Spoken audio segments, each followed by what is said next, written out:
Jésus entra de nouveau dans la synagogue. Il s'y trouvait un homme qui avait la main sèche. Afin de pouvoir l'accuser, ils observaient Jésus pour voir s'il le guérirait le jour du sabbat. Puis Jésus dit à l'homme qui avait la main sèche: « Lève-toi, là, au milieu !» Puis Jésus s'adressa aux pharisiens. « Est-il permis le jour du sabbat de faire du bien ou de faire du mal, de sauver une personne ou de la tuer ?» Mais ils gardèrent le silence. Alors, promenant ses regards sur eux avec indignation et en même temps affligé de l'endurcissement de leur cœur, il dit à l'homme: « Étends ta main. » Il l'étendit et sa main fut guérie.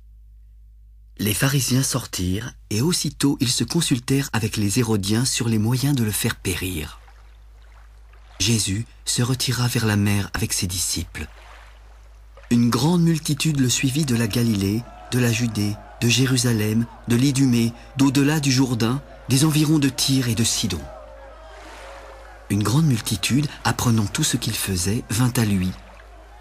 Il chargea ses disciples de tenir toujours à sa disposition une petite barque afin de ne pas être pressés par la foule. Car, comme il guérissait beaucoup de gens, tous ceux qui avaient des maladies se jetaient sur lui pour le toucher. Les esprits impurs, quand ils le voyaient, se prosternaient devant lui et s'écriaient: « Tu es le Fils de Dieu !» Mais il leur recommandait très sévèrement de ne pas le faire connaître. Il monta ensuite sur la montagne. Il appela ceux qu'il voulut et ils vinrent auprès de lui. Il en établit 12 pour les avoir avec lui et pour les envoyer prêcher avec le pouvoir de chasser les démons.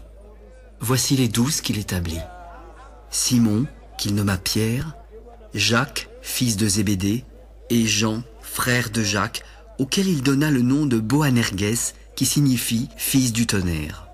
André, Philippe, Barthélemy, Matthieu, Thomas, Jacques, fils d'Alphée, Thaddée, Simon le Cananite et Judas Iscariote, celui qui livra Jésus. Ils se rendirent à la maison. La foule s'assembla de nouveau, en sorte qu'ils ne pouvaient pas même prendre leur repas. Les parents de Jésus, ayant appris ce qu'il se passait, vinrent pour se saisir de lui car ils disaient: « Il est hors de sens !»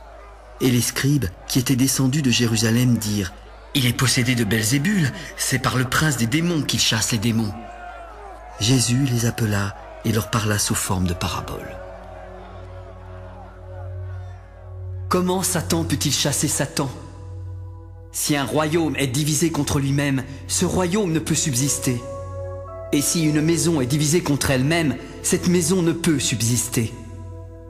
Si donc Satan se révolte contre lui-même, il est divisé et ne peut subsister, mais c'en est fait de lui.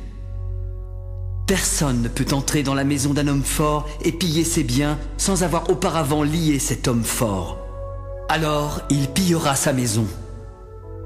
Je vous le dis en vérité, tous les péchés et les blasphèmes qu'ils auront proférés seront pardonnés aux fils des hommes. Mais quiconque blasphémera contre le Saint-Esprit n'obtiendra jamais de pardon. Il est coupable d'un péché éternel.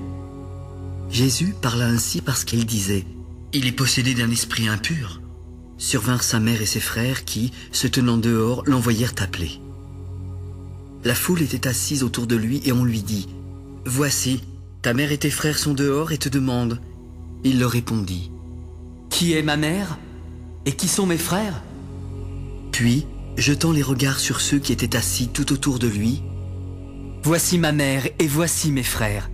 Car quiconque fait la volonté de Dieu, celui-là est mon frère, ma sœur et ma mère. »